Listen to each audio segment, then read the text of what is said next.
およそ3000万人の死傷者を出した第一次世界大戦。人類未曾有の大惨事となった第一次世界大戦。足掛け5年にわたる戦いがようやく終わったのは1918年のことでした。あくる1919年1月、大戦後の世界の枠組みを決める講和会議がフランスで開かれることになり、日本も出席を求められます。ウィルソンは講和会議の場にそれまでの歴史になかった全く新しい提案を持ち込んでいました。世界の平和を維持する機関として国際連盟を設立しようというのです。牧野信賢信明は最後まで黙っていたわけじゃありませんでした。彼は健康に一滴発言するんですね。その会議で発言した内容、それは人種差別をやめようというものでございました。それは日本政府の訓令の中にあった次の一言がヒントとなったものでした。国際連盟においては黄色人種に対する人種的偏見のために日本が不利に陥ることのないようにせよ。日本が人種差別廃止を提案すれば必ずやアメリカは反対すると予想されたのです。牧野は当たって砕けろとばかりアメリカ大統領ウィルソンの宿舎を訪ねます。ウィルソンの反応は意外なものでした。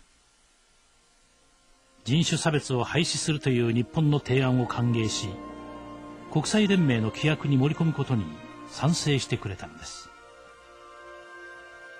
牧野は直ちに本国に打電、日本政府の許可も取り付けます。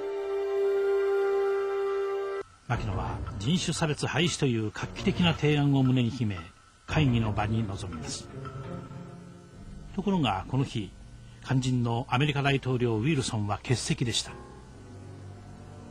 代わりに議長を務めることになったのはイギリスの全権の一人、ロバート・セシル。牧野が人種差別廃止を提案するや否や、セシルは猛反対を始めました。人種差別をしないという項目を国際連盟の規約に入れることなどとんでもないというのです。イギリスの反対には理由がありました。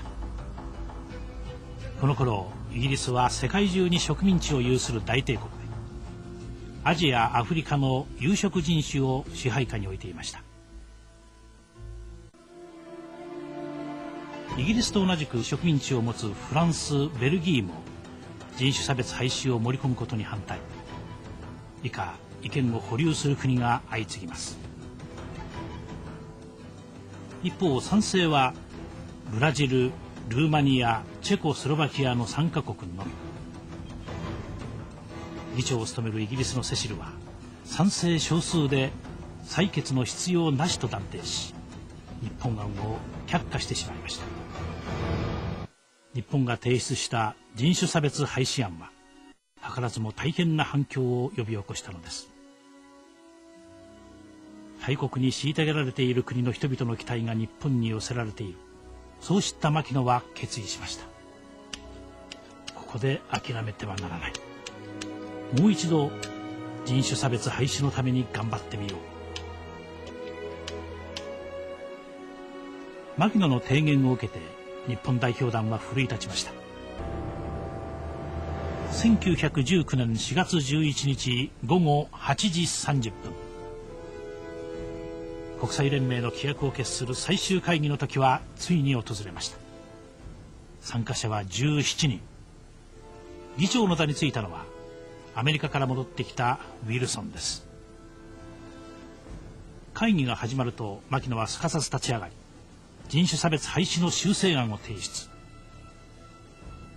各国は全て平等という主義にのっとりという一文を国際連盟の規約ではなく連盟設立の趣旨を謳う前文の中に入れたいと主張します。案の定イギリス代表セシルが反対します。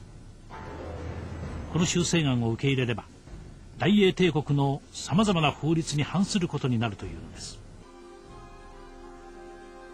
修正案はあくまで理念を謳うものであって、その国の内政における法律的規制を求めるものではない。にもかかわらず拒否しようというのは、イギリスが他の国を平等と見ていない証拠になる。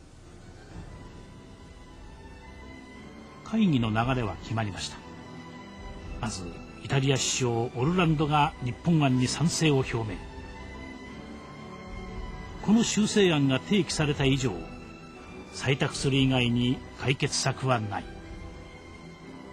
続いてフランス代表ブルジョアもサインを表します。日本案が示しているのは正義という大原則である。拒否するのは不可能だ。採決の時が来ました。万座の注目は議長であるアメリカ大統領ウィルソンに集まりますが、民族平等の原則はすでに連盟の基本的性格となっている。今さら規約の前文に記入するまでもないのではないか。言葉を濁して採決を渋るウィルソン。アメリカでは日本の人種差別廃止案に対する反対が強まっており、国内世論を気にしたウィルソンはここで日本案に賛成するわけにはいかなかったのです。ごまかされてはならない。牧野は言い放ちます。この案は日本国民の揺るぎない意志である。採決を。ウィルソンはしぶしぶ採決を取り始めました。賛成日本、フランス、イタリア、中国など11票。それに対し反対または保留はイギリス、ポーランドなど議長ウィルソンを除いて5票。勝った、牧野は思いました。11対5で日本案の圧勝です。その時議長ウィルソンの口から思いもよらぬ言葉が飛び出しました。日本の提案は成立しなかった。全会一致の賛成が得られなかったので採択されない。会議は騒然としました。なぜだ。これまでの会議は全て多数決で決めてきたではないか。なのになぜ今回に限って全会一致を必要とするのか。牧野の抗議に対しウィルソンは平然として答えました。このような重大な問題は全会一致でなくてはならない。間髪を入れずウィルソンは否決を宣言。有無を言わさぬアメリカの威力の前に各国は沈黙するのみです。そそくさと次の議題に移ろうとするウィルソンを遮り、牧野は最後の力を振り絞って述べました。日本案に対し過半数の賛成票があったことを議事録に記述するよう希望する。それがウィルソンに対する牧野の精一杯の抗議でした。